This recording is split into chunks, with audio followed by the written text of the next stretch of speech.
Overrated, underrated. It's another episode of us taking a Manchester United player from the past or present and then judging whether or not, in our opinion, that the fans overrated or underrated that player.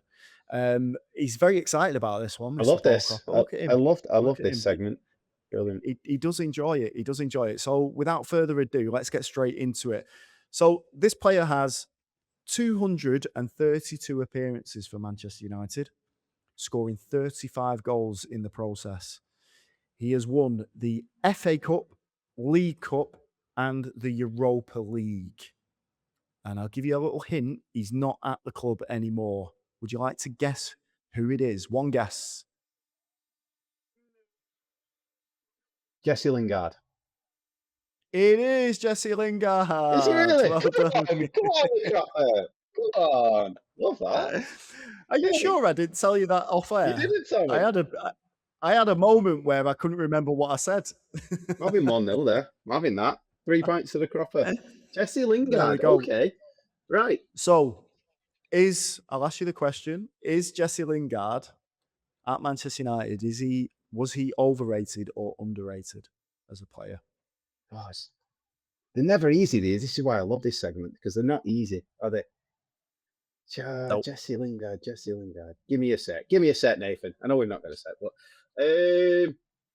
I'm trying to think whether he was rated by anybody else. I think That's he the fit. I think he was What's in this? he was one of these a little bit like Mateus Cunha, and that sounds like I'm degrading Mateus Cunha, but he was a moments player, wasn't he?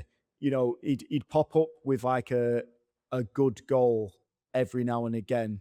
Might have been a bit patchy with his form, but he'd always give you 100% mostly, I would say, until he started Mm, until he started hanging around with Marcus Rashford and the mhm. whole and Pogba and the whole J-Lings thing started kicking in. Is it that? Is it that? Which one Yeah. is it? All that I'm crap. uh, I'm gonna put my answer out there, and I'll try and justify it. I think he was overrated. I'm not. We, I have an image of a United player, and I know he had moments like you said. I remember him giving it the old dancing at the Emirates and all that lot. And like you say, he did have some moments, but so did Makeda. Didn't it? Makeda had some moments in a United shirt. So it One. surprises me that he got when you said the yeah, well, when you said the amount of appearances he made, you have to be a decent player, don't you, to actually make that amount of appearances? You know, I didn't realize he scored that many goals, but it was the Europa League. When you said he won that, I thought, oh, about that squad who's got right. So he has actually got a decent return there, hasn't he? But he was never a United player for me, Nathan. He was in that squad because he was a United youth player, and that's why he was there. I don't think he ever got to where I would expect a United player to be talented. You said he worked hard. Questionable for me. I just don't think he was good enough to be a Manchester United star. What- 6 Mm. out of 10 is where I would have put him. So I'm going to go he was overrated. But like I said, I'll go back to it. Did anybody else ever rate him? Would anybody else? I mean, look where his career's gone since he left United. I think that's says the whole story for me, Nathan. Jesse Well, Lingard. that's the whole point of this. That's the whole point of this segment, isn't it? Whether he was Yeah. overrated or underrated by the fans. So if you think that the fans didn't ever rate him, you know, that's fine. That's Mm, fine. He was yeah. underrated.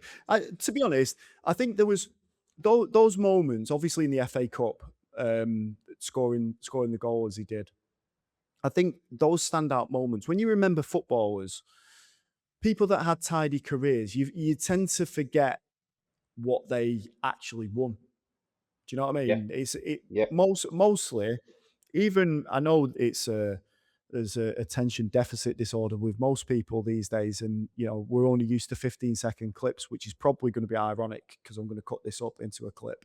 But the thing is, whenever you think about like players from the past, you know, can you remember another Teddy Sheringham goal apart from the 1999 Champions League final? Point. J- like, but that's how I remember Jesse Lingard. So he had those moments when I was like up out of my seat and cheering and being like, "Wow, that's fantastic." Um, when you say that you question his work ethic, I think early doors when he first broke into the team, I thought his attitude was correct. But then I thought once Pogba was back, I think this was how the paths crossed in terms of careers. Once he was back there and it was all about building brands and Ed Woodward was trying to push it as well. Because let's not forget, they were pushing it from their angle as well. All the people that was in charge at Manchester United at the time, they wanted these players to get out there and get on social media and push their brands. Um, I think once he started to believe all of that, and Marcus Rashford was part of that again as well, filming each other on Snapchat. Was it him? Was it him that was filming the bricks being thrown at the window of the coach? Was it Is West that Ham's right? last game of the season or something? I can't remember wholeheartedly, but I'm sure there was. He was very active on social media, and I remember a lot of people, a lot of fans were just like, just wind it in, lad. There's no need to do any of this stuff. And I think once that stuff reared its ugly head, I think he found it difficult to just buckle down and do what he needed to do. Hence why he ended up at Seoul FC for 2 years, and now he's at Corinthians. He's played 9 games and scored 0 goals. Not saying that Corinthians is a bad team. I'm not saying that Seoul FC is a bad team either. But in terms of where a Manchester United player should go after that, you look at Marcus Rashford as the archetypal where should you be going when you've grown up in the Manchester United academy. Even Scott McTominay as well. What have you won since then? So I think, yeah, you're probably right in terms of underrated, but in terms of the moments that he created for Manchester United, I do think they're up there with some of my favourites in terms of the goals that he scored. Mm. Yeah, I've just I see part of that generation of that seem to have been social media. They were brought up in that social media era, weren't they? And it didn't rub right with a lot of United fans, especially the older generation. Like, why is he dancing around like that? And Roy Keane had a few comments and things like that, didn't it? And it seemed to it rubbed people up the wrong way of just concentrate on your football. Just concentrate. And there was, like you say, there was 4 or 5 in the dressing room, and it seemed to coincide with this drop off of form. And then, do you blame the social media side of it? Are you not focusing on your football? Are you focusing more on your brand and the J Lings, etc., and things like that? And it distracted him, didn't it?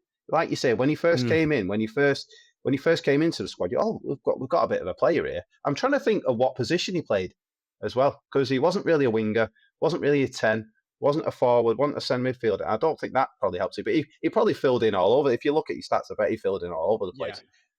But that's what he became, a fill in. He was never had a Mm. nailed on spot in the team, never probably deserved a nailed on spot in the team, probably wasn't good enough. And this is where I'll go back to, was never really good enough to be a Manchester United player. And that's probably the standard we were at with the whole squad at that point.